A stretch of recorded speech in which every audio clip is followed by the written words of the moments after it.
అందరికీ వందనాలమ్మా.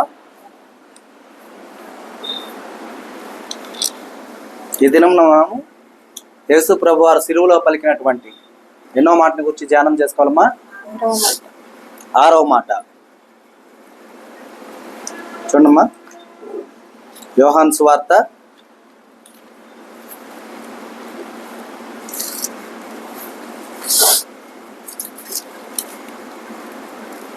19వ అధ్యాయము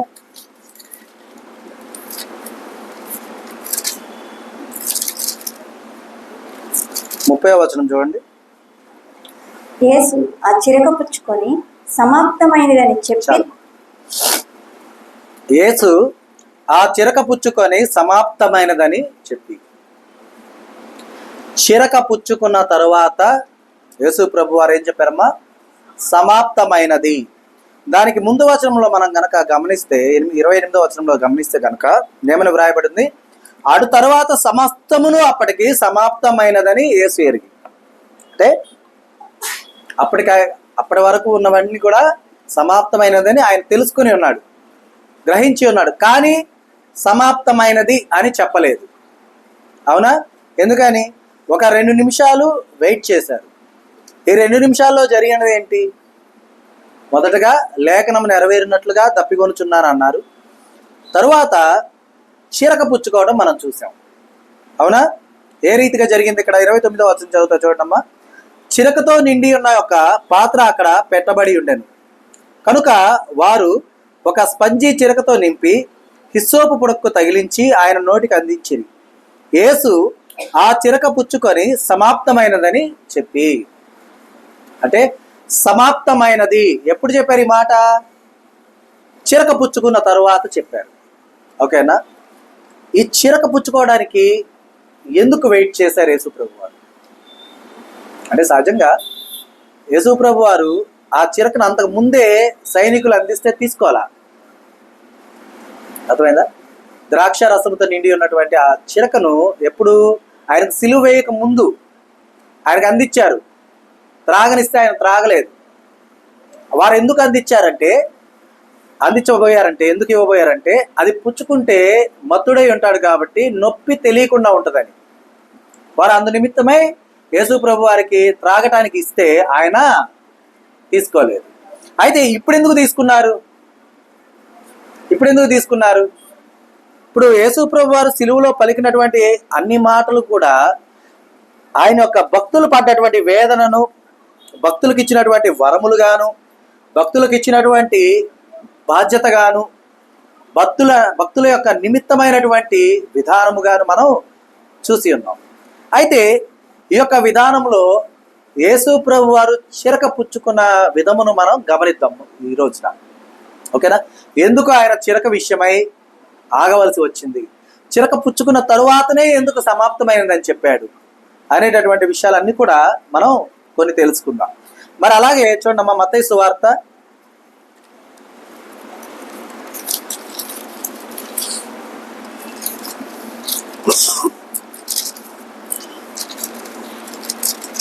27వ అధ్యాయము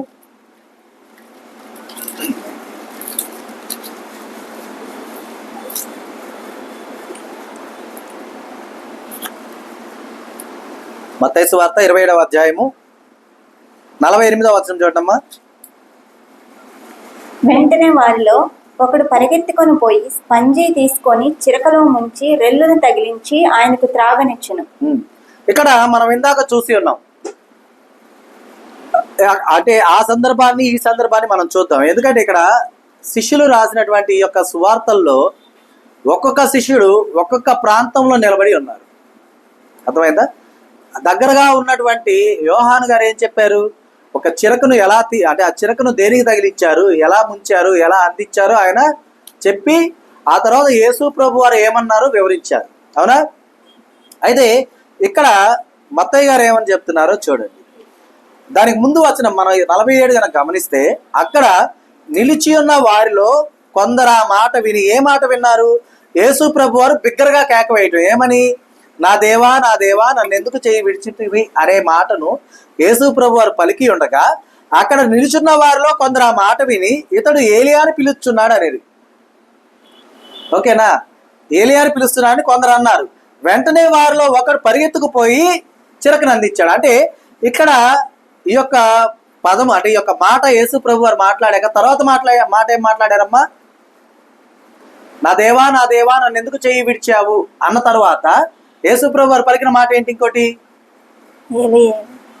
దప్పికొనుచున్నాను. మరి వెంటనే ఒకడు పరిగెత్తుకుపోయి, అంటే వారు అక్కడ ఉన్నటువంటి వారు నిలిచి ఉన్నవారు మాట్లాడుకుంటూ ఉన్నారు, కానీ యేసు ప్రభు వారు ఏమంటున్నారు వీరు వినలా. ఆ బిగ్గరగా కేక వేసింది విన్నారు, కానీ అక్కడ ఉన్నటువంటి వారిలో ఒకడు ఆయన దాహం వేస్తున్నది అన్న మాట విని పరిగెత్తుకుంటూ పోయి ఆయన దాహము తీర్చాలన్న ఉద్దేశంతో అక్కడ ఏముంది అనేది ఆయన వదిలేసి, ఏముంటే ఏముంది, ముందు ఆయన దాహం తీర్చాలన్న విధానంతో ఇక్కడ వెంటనే ఒకడు పరిగెత్తుకుపోయి స్పంజీ తీసుకొని చిరకలో ముంచి రెల్లును తగిలించి ఆయనకు త్రాగనిచ్చాను. ఆయనకి ఏం చేశారమ్మా? త్రాగటానికి ఇచ్చారు. ఆ కార్యం అక్కడ ఎందుకు జరిగింది? మరలా ఏ విధంగా ఆ కార్యం జరగవలసి వచ్చింది? చూడండి, 69వ కీర్తన 21వ వచనం చూడండి. ఈ లేఖనం అలాగే ఉంచుకోండి, మత్తయి సువార్త అట్లాగే ఉంచండి.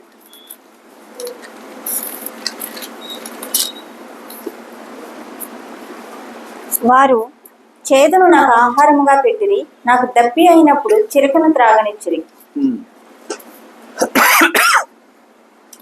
నాకు దప్పి అయినప్పుడు చిరకను త్రాగనిచ్చిరి. అర్థమైందా? చిరకను త్రాగనిచ్చారు. ఎవరికి ఇచ్చారు? ఈ కీర్తన చెప్తున్న ఆయన ఎవరు? ఎవరమ్మా? దావీదు గారు. ఆయన ఆ యొక్క దాహం వేసినప్పుడు ఆయనకి ఏం అందించారమ్మా? చిరకను అందించారు. మరి చిరకను అందించినప్పుడు అప్పుడు ఆయన త్రాగాడనే కదా అర్థం, అవునా కదా? మరి చిరక విషయమై పరిశుద్ధ గ్రంథం ఏం వివరిస్తుంది? చిరక అనే దాని గురించి మన దైవ గ్రంథమైనటువంటి యొక్క పరిశుద్ధ గ్రంథము ఏమని వివరిస్తుంది అనేది చూడండి.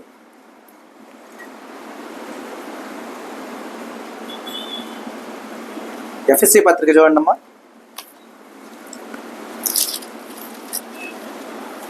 5:18 చూడండి.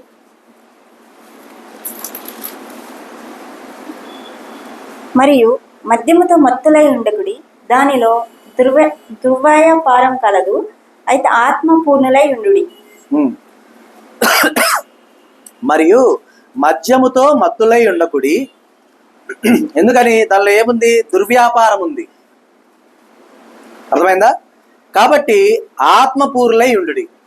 ఇక్కడ చిరక అంటే అదొక మద్యం. అందు నిమిత్తమై కూడా సంఖ్యాకాండంలో ఏమని చెప్పి వ్రాయబడిందో చూడండి అమ్మా.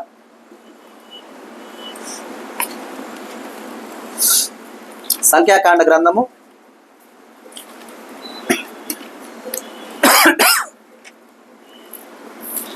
6వ అధ్యాయము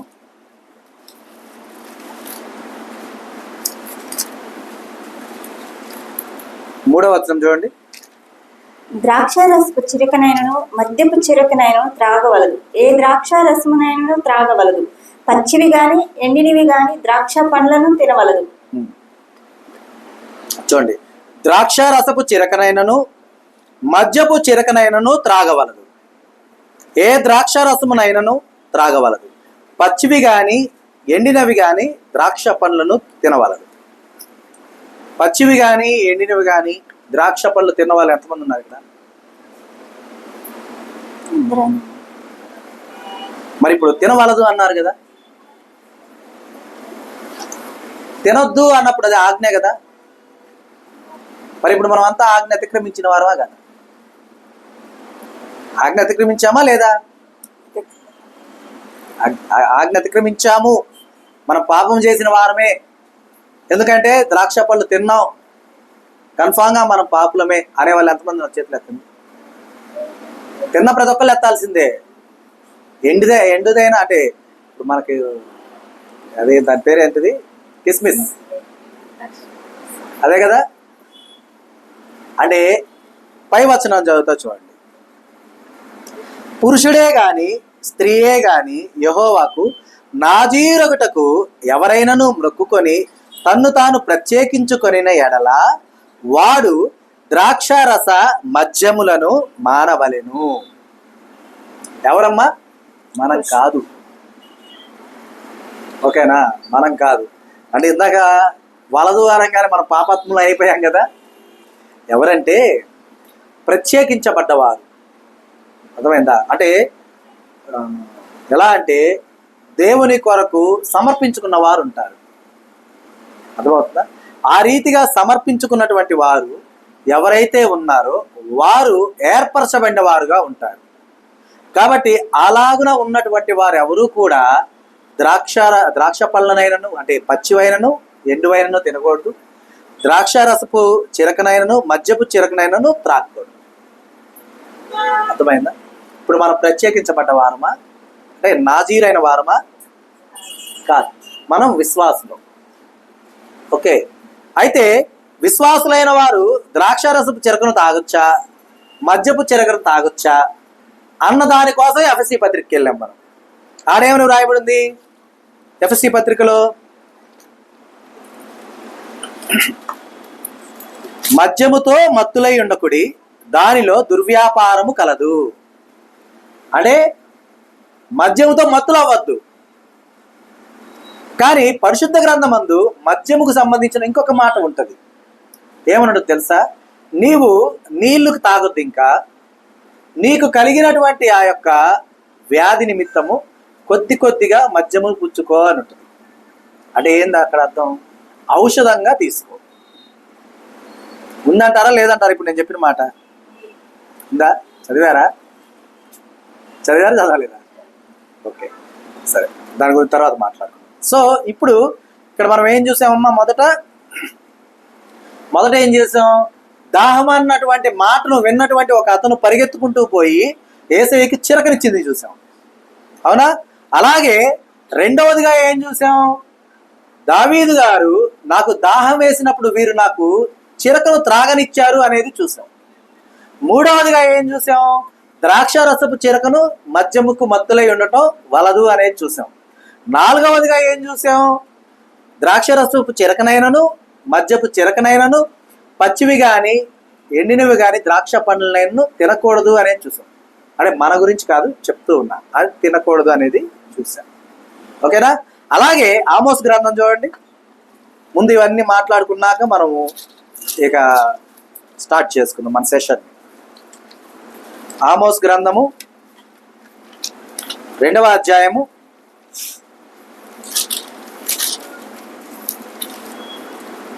12వ వచనం చూడమ్మా. అయితే నాజీరులకు మీరు ద్రాక్షారసము త్రాగించితిరి, ప్రవచింపవద్దని ప్రవక్తలకు ఆజ్ఞ ఇచ్చితిరి.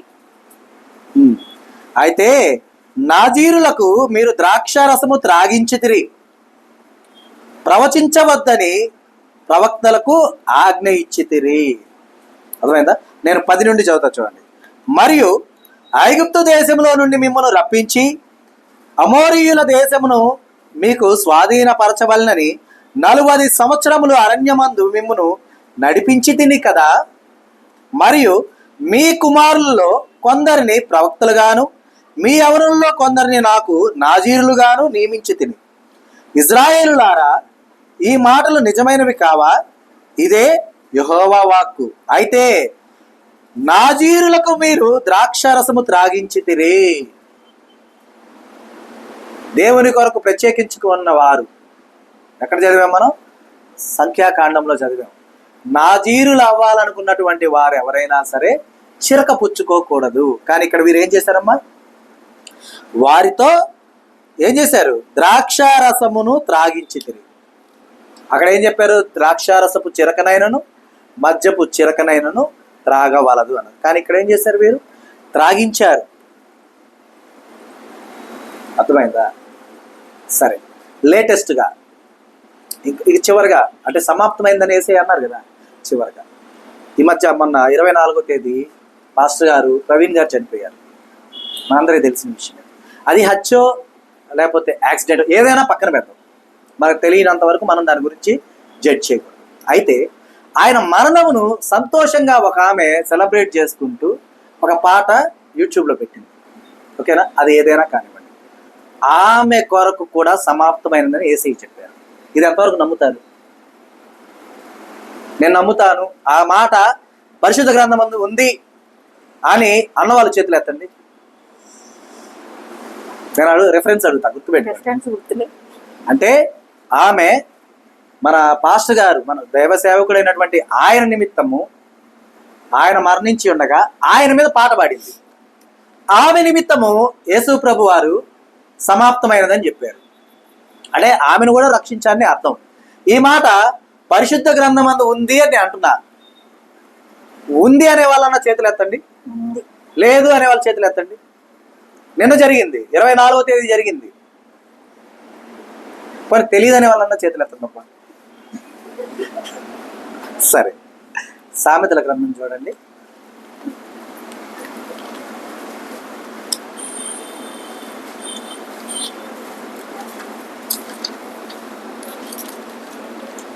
ఇరవై 25 సామెతల గ్రంథము 25వ అధ్యాయము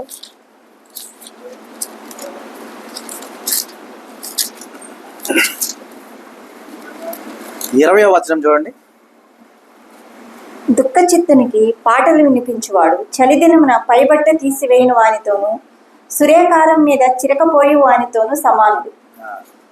దుఃఖ చిత్తునికి పాటలు వినిపించువాడు. దుఃఖ చిత్తులు ఎవరు? ఆయన కుటుంబం దుఃఖ చిత్తులు, ఆయన సంఘం దుఃఖ చిత్తులు, ఆయన అభిమానించినటువంటి విశ్వాసులందరూ కూడా దుఃఖాక్రాంతులే కదా. ఆయన యొక్క మరణం విషయమై ఇప్పటికీ అందరూ ఆయన మరణానికి కారణం తెలియక రోడ్ల మీద ఎంతమంది ఉన్నారు తెలుసా? ఇప్పటికి కూడా వారంతా దుఃఖిస్తున్న వారే కదా. అయితే ఆ రీతిగా దుఃఖిస్తున్నటువంటి వారికి పాటలు వినిపించువాడు.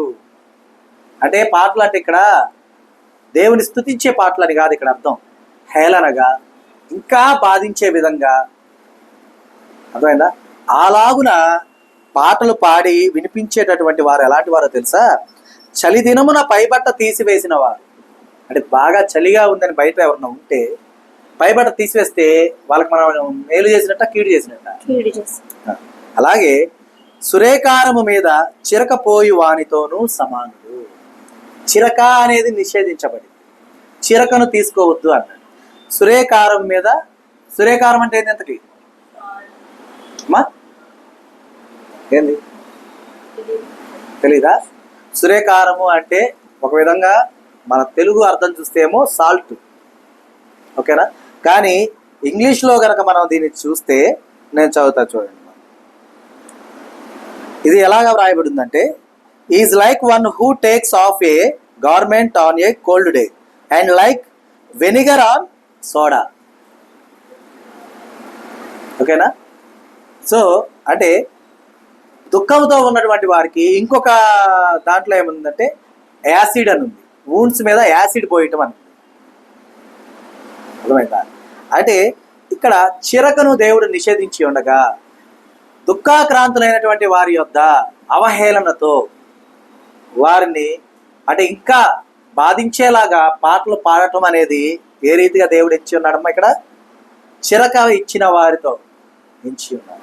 మరి ఇప్పుడు ఆ స్త్రీ ఎవరైనా కావచ్చు, ఆ సహోదరుని ఎడల జాలి చూపించకుండా ఆ స్త్రీ పాడిన పాట నిమిత్తము యేసయ్య సమాప్తమైనది అని చెప్పాడు. అంటే ఈ రోజు కూడా ఆయన సిలువలో మాట పలికాడనే కదా అర్థం. ఎప్పుడు రాయబడినటువంటి పరిశుద్ధ గ్రంథం ఇది? ఎప్పుడు రాయబడ్డది? ఇది ఎప్పుడో రాయబడ్డది, కానీ ఇప్పుడు జరిగిందంట. పోనీ మన చేతుల్లో ఉన్న పరిశుద్ధ గ్రంథాలు మీరు ఎప్పుడెప్పుడు కొనుక్కున్నారు? నిన్న మొన్న అయితే కొనలేదుగా. నిన్న మొన్న కొనలేదు కదా. నిన్న మొన్న కొనుంటే అంతకుముందు జరిగింది కాబట్టి ఈరోజు రాసి ఇచ్చారు అనుకుందాం. లేదు కదా. దేవుడు ఎంత గొప్పవాడో చూడండి. పాట పాడి అవహేళన చేసినా కూడా ఆ యొక్క విధానము చిరకతో పోలి ఉండగా ఆ చిరక పుచ్చుకోవడానికే వెయిట్ చేశాడు యేసుప్రభు వారు. ఎందుకంటే ఆ చిరక అందించిన వారిని, చిరక ఇచ్చినటువంటి వారి మీద ఏ పాప దోషములు ఉండకూడదు. అర్థమైందా? ఇప్పుడు మనం వద్దాం. ఇందాక ఎక్కడ ఆపామమ్మ మనం?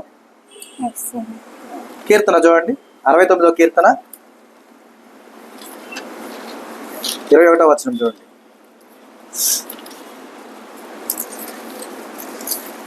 వారి చేతును నాకు ఆహారముగా పెట్టిరి, నాకు దప్పి అయినప్పుడు చిరకను త్రాగనిచ్చిరి. వారు చేదును నాకు ఆహారంగా పెట్టిరి, నాకు దప్పి అయినప్పుడు చిరకను త్రాగనిచ్చిరి. చిరకను నేను త్రాగాను.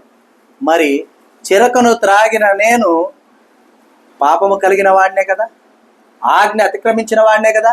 మరి నా చేత ఆ చిరకను త్రాగించారు. మరి నాది పాపమా కాదా? అవునా కాదా? ఎలా అంటే ఇక్కడి నుంచి ఆదికాండ గ్రంథంలోకి వెళ్దాం. తీయద్దు, ఆదికాండ గ్రంథంలోకి వెళ్దాం. ఏం చేద్దాం? అక్కడ ఏ రీతిగా అయితే చెట్టు పండ్లను కోసుకొని వచ్చి తినమని ఆదాముకి ఇచ్చినప్పుడు ఆదాము తిన్నాడు కదా, తిన్నాడు. ఆ యొక్క ఇన్సిడెంట్ని ఇక్కడ మనం యాడ్ చేద్దాం. వారు ఏం చేశారు? చేదును ఆహారంగా పెట్టారయ్యా అంటే తిన్నాడనే కదా అర్థం. అలాగే నాకు దప్పి అయినప్పుడు చిరకను త్రాగనిచ్చారయ్యా. చిరకను త్రాగవద్దు ఆజ్ఞను అతిక్రమించారు. పండు తినవద్దు ఆజ్ఞను అతిక్రమించారు. అయితే అక్కడ జరిగినటువంటి ఆ యొక్క ఆజ్ఞ అతిక్రమము పాపమై ఉండగా, పాపానికి తగు జీవితం మరణమై ఉండగా, మరణము ప్రతి ఒక్కరికి సంప్రాప్తమై ఉండగా, ఆ మరణము ఇక్కడ ఈయనకు కూడా సంప్రాప్తమై ఉండగా, ఈయన ద్వారా జరగని క్రియకు ఆయన ఎలాగ పాత్రుడవుతాడు? అలాగునే అక్కడ ఆజ్ఞ చెప్పింది ఎవరికి? ఆదాముకి. పండ్లు ఇచ్చింది ఎవరు? అవ్వ. ఇద్దరు కలిసి తిన్నారు. ఓకే, ఇప్పుడు ఆమెకు తెలిసి ఇచ్చిందా తెలియక ఇచ్చిందా అనేది పక్కన పెడతాం. తెలిసి తిన్నటువంటి ఆయన ఎవరు? ఆదాము. తెలిసి చిరకను పుచ్చుకున్న ఆయన ఎవరిక్కడ? దావీదు గారు. అవునా? ఆ తెలిసి చిరకను అందించిన ఆయన ఎవరు? అక్కడ సిలువలో ఒక ఆయన. చిరకను పుచ్చుకున్న ఆయన ఎవరు?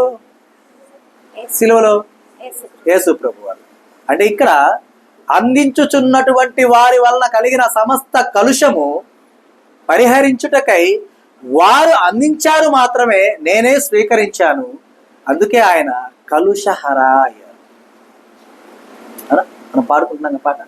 కలుషహర కరుణించితివి, కలుషహర కరుణించితివి, బాసిల్లెను సిలువల పాపక్షమా, యేసు ప్రభుని దివ్య క్షమ, బాసిల్లెను సిలువల పాపక్షమా.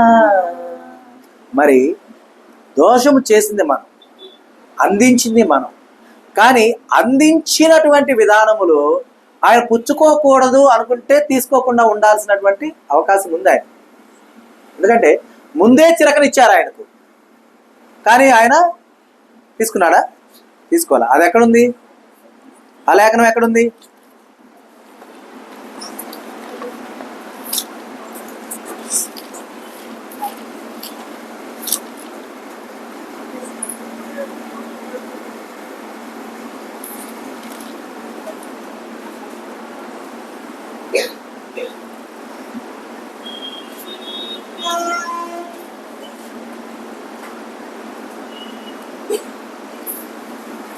మత్తయి సువార్తలో ఉన్నట్టు చూడండమ్మా, చదవండి.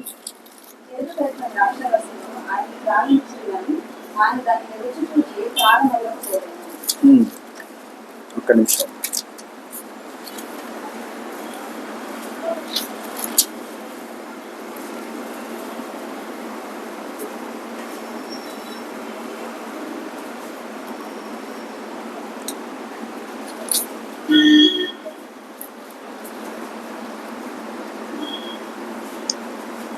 మరి చేదు కలిపినటువంటి ఆ యొక్క ద్రాక్షారసమును ఆయనకు త్రాగనిచ్చిరి, కానీ ఆయన దాన్ని రుచి చూచి త్రాగనొల్లకపోయాను. ఎందుకంటే రుచి చూడగానే ఏమైంది?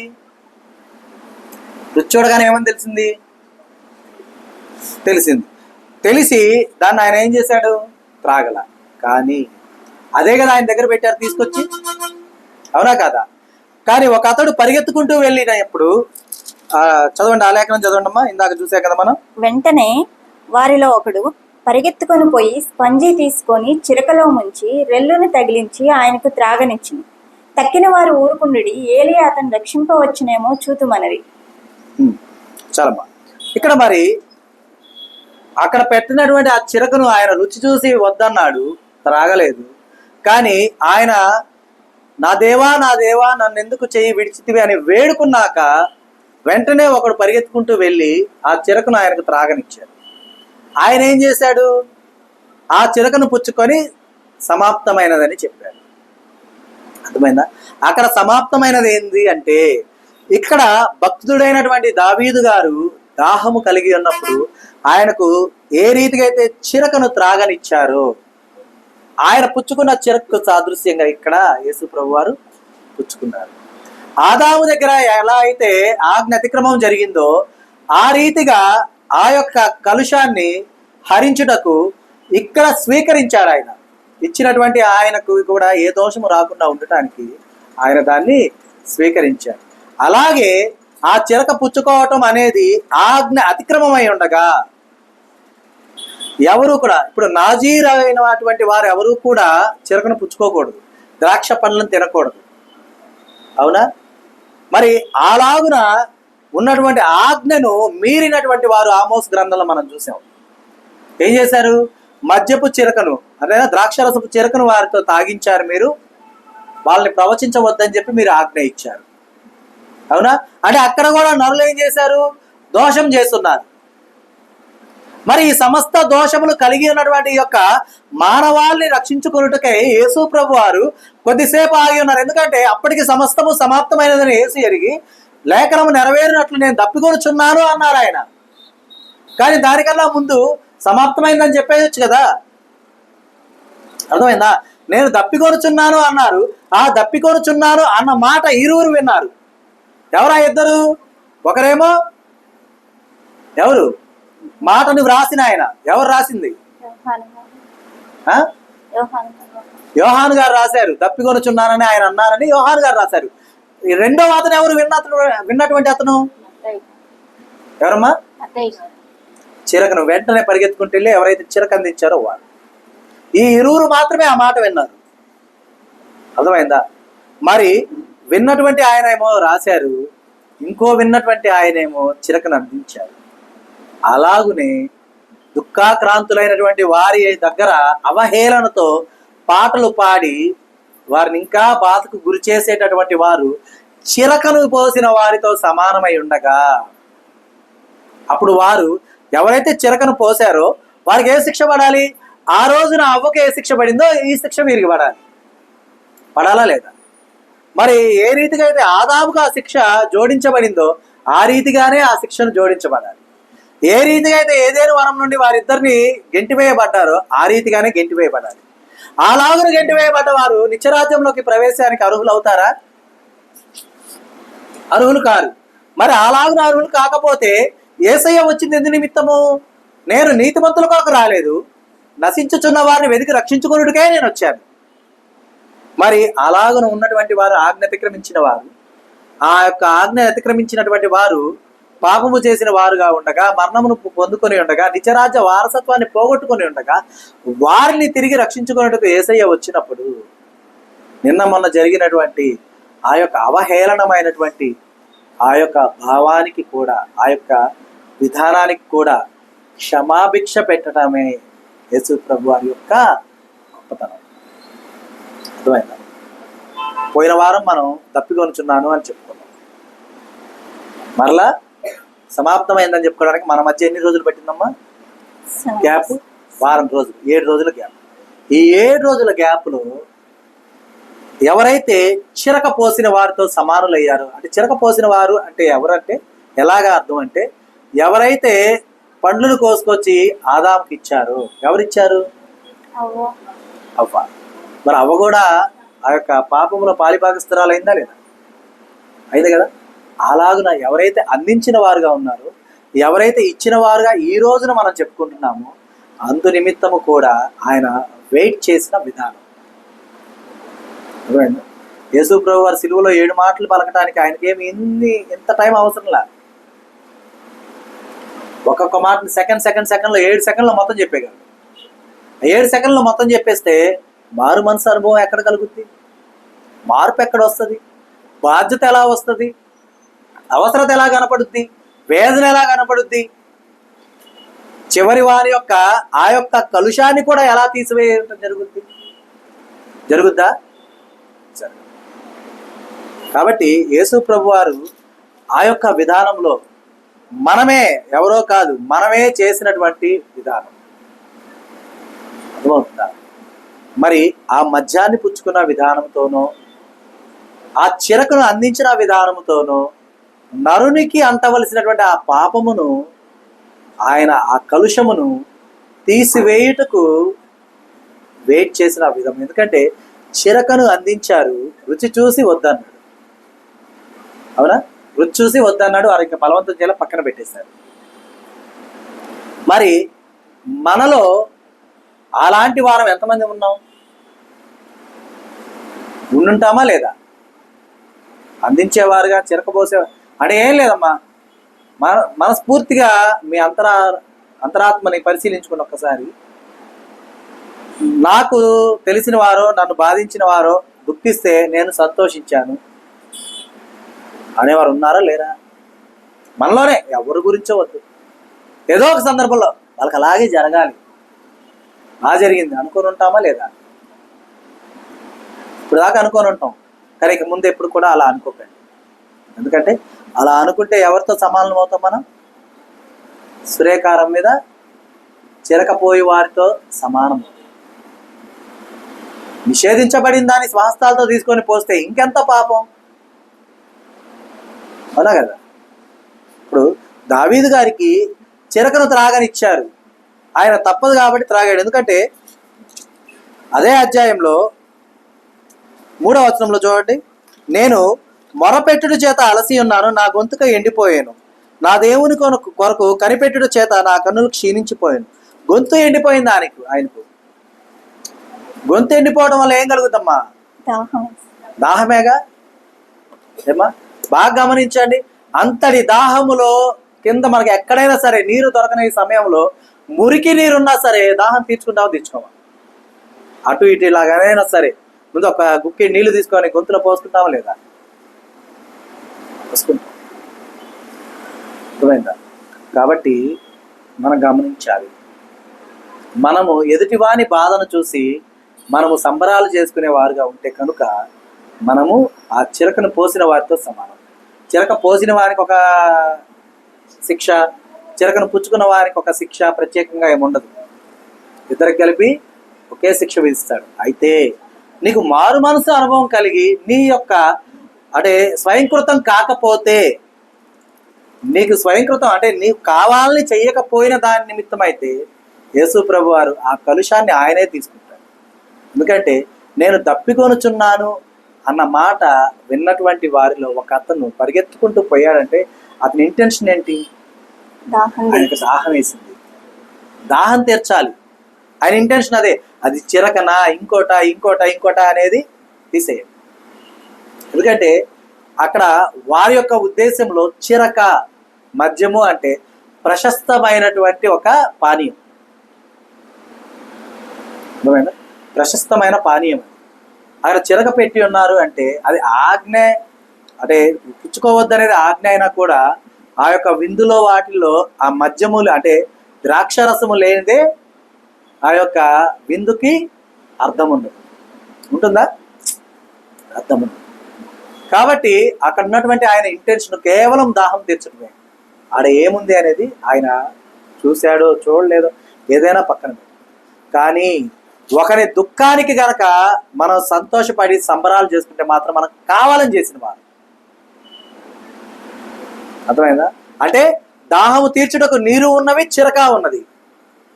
నీరు ఇవ్వకుండా కావాలని చిరకనిచ్చామనుకో, అదేంటి? ఇంటెన్షనల్లీ చేసిందే కదా, అవునా కదా? కాబట్టి అలాగున కాక ఒకరి దుఃఖములో పాలిభాగస్థులం అవ్వాలి, కానీ ఒకరి దుఃఖానికి కారణం అవ్వకూడదు. అంటే మన పరిశుద్ధ గ్రంథంలో కూడా వ్రాయబడి ఉంటుంది, దుఃఖముతో ఉన్నటువంటి గృహమును తప్పక ఆదరించండి అని. అక్కడికి వెళ్ళండి అని. అర్థమైందా? ఉత్సాహంగా సంతోషంగా విందులు చేసుకుంటున్న గృహానికి నువ్వు వెళ్ళినా వెళ్ళకపోయినా ఇబ్బంది ఏం లేదు. కానీ ఒక గృహము గనక దుఃఖంతో నిండి ఉంటే ఆ గృహానికి నువ్వు వెళ్ళి సంతాపము తెలియజేయాల. వారిని ఆదుకోవాలా, ఆదరించాలా, అది ఆజ్ఞేయ ఉన్నది. కానీ ఒకరి దుఃఖాన్ని మనం పాటలతో గేలి చేసి పాటలతో మనము ఆనందాన్ని పొందితే అది చిరకపోయు వానితో సమానమై ఉండగా, ఆ చిరకను కావాలని పోసిన ఇంటెన్షనల్లీ చేసిన విధానమైన అవునా కదా. చూడండి అమ్మా, ఇప్పుడు ఎవరన్నా వెళ్తున్నప్పుడు మనం ఒక కత్తి పట్టుకొని ఉన్నాం, కూరగాయలు కోసేదో ఏదో అనుకోండి, ఇంట్లో కూరగాయలతో ఏదో పట్టుకున్నాం, గబక్కన ఒకరికి గుచ్చుకుంది, అది గుచ్చుకుంది, కడుపులో దిగింది, అయ్యో నేను చూడక తగిలింది అయ్యా అంటే నిన్ను ఎవరన్నా ఏమన్నా అంటారు? ఇంకా నీకు అది ఇంటెన్షన్ కాదు. అలాగనుకుండా పొడిచాను అయితే ఏంటి అన్నావు అనుకో, వేసాము అయితే ఏంటి లెక్కేసుకో ఊసలు అంటారు. అంటారా అనరా? అవునా? కాబట్టి ఇంటెన్షన్గా చేసిన ప్రతిదీ కూడా దేవుని యొక్క దృష్టి అందు లెక్కించబడుతుంది. అర్థమవుతుందా? కనుక అంటే ఇంటెన్షన్ అంటే ఏం లేదు, నీ హృదయాంతరంగంలో ఉన్నది బయట పెట్టకపోయినా బయటకు కనపడుతుంది. అర్థమైందా? కాబట్టి మనం గమనించాలి, చాలా జాగ్రత్తగా ఉండాలి. యేసు ప్రభు వారు సిలువలో సమాప్తమైనదని చెప్పి ఈ రోజున జరుగుతున్న దానికి కూడా ఆయన సిలువలో పలికిన మాట. అంత గొప్ప రక్షకుడు ఎవరు? మన యేసు ప్రభు వారు. అర్థమవుతుందమ్మా? ఏదైతే నిషేధించబడిందో దానిని చేసినటువంటి చివరి నరుని యొక్క రక్షణార్థమై ఆ పని చేసే వరకు వేచి ఉన్నాడు యేసయ్య. సమాప్తమైనది అని ఆయన చెప్పుకోవడానికి మనం ఇందాక అనుకున్నట్టుగా 7 సెకండ్లో చెప్పేయచ్చు మొత్తం 7 మాటలు. మనం ఉన్నామమ్మా, 7 మాటలు మాట్లాడడానికి మనకి ఎంతసేపు పట్టుద్ది?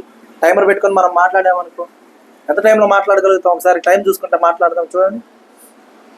తండ్రి, వీరేం చేయుచున్నారో వీరు ఎరుగరు కనుక వీరిని క్షమించండి. నేడు నీవు నాతో కూడా పరదేశంలో ఉందని నీతో నేను నిశ్చయంగా చెప్పుచున్నాను. అమ్మా, ఇదిగో నీ కుమారుడు, ఇదిగో నీ తల్లి. నేను నా దేవా నన్ను ఎందుకు చేయి విడిచితివి? నేను తప్పికొనుచున్నాను. సమాప్తమైనది. ఎంత టైం పట్టింది? టైం చూసారు ఎవరన్నా? నేను చూశాను, 10 సెకండ్లు పెట్టింది. 10 సెకండ్లో సమాప్తమైందని చెప్పేశాం. మారు మనసు అనుభవం ఎక్కడుంది? కలిగిందా? మారు మనసు అనుభవం కలగాలంటే అక్కడ వారిద్దరు మాట్లాడుకున్నారు. ఇద్దరు, నువ్వెందుకు అలా అంటున్నావు? భయపడవా నువ్వు దేవునికి అని. మరలా వేదన, నా దేవా నన్ను ఎందుకు చెయ్యి విడిచావు అంటే ప్రతిదానికి కూడా ఒక నిర్దిష్టమైనటువంటి సమయము ఏర్పాటు చేసుకుంటూ రావటం జరిగింది. అందుకని యేసు ప్రభు వారు చిరకను అందించే వాని వరకు వెయిట్ చేశాడంట. కాబట్టి ఒకవేళ మనలో ఏమైనా దేవునికి వ్యతిరేకమైన కార్యకలాపాలు ఉంటే వాటిని మనము తీసేసుకునే వారుగా ఉంటూ ఆయనకి ఇష్టమైన బిడ్డలుగా మనం ఈ లోకమందు ఖ్యాతిగాంచాలని, ఆ రీతిగా మనం సంచరించాలని, దేవుడు మనకు తోడై ఉండే విధంగా మనం ఎప్పుడు కూడా మన కాన్షియస్లో కావచ్చు, అన్కాన్షియస్లో కావచ్చు, అంటే స్పృహలో కావచ్చు, నిస్పృహలో కావచ్చు, మనం ఎప్పుడు కూడా దేవుని బిడ్డలుగా మాత్రమే ఉండే విధంగా సంచరించాలి. ఎవరి దుఃఖాన్ని చూసి సంతోషించేవారుగా ఉండకూడదు. ఒకరి దుఃఖాన్ని చూసి మనము వారిని ఆదరించే విధంగా ఉండాలి. కాబట్టి గమనించండి, నీ శత్రువే అయి ఉండొచ్చు, నీ ముందు దుఃఖముతో ఉంటే వారిని ఆదరించేవానిగా ఉండాలి. అర్థమైందా? నీ శత్రువు బాధపడుతున్నాడని చెప్పి నువ్వు సంతోషించకూడదు, పాటలు పాడకూడదు, గేలి చేయకూడదు, అవహేళన చేయకూడదు. కాబట్టి అవి గమనించి ఆ రీతిగా మనల్ని మనం మలుచుకుంటూ దేవునిలో ఎదుగుతూ ఫలిస్తూ ఆయన బిడ్డలుగా, ఆయన సాక్షులుగా ఈ లోకమందు వర్ధిల్లుటకై చాలిన జ్ఞానంతో దేవుడు మనల్ని నింపి నడిపించును గాక. ఆమేన్. ఈ దినం దేవుడు మనకు అనుగ్రహించిన తన సత్యవాక్కును బట్టి దేవునికి కృతజ్ఞతాస్తుతులు చెల్లిస్తూ ఉన్నాను. దేవుడు తన వాక్యమును దీవించును గాక. ఆమేన్.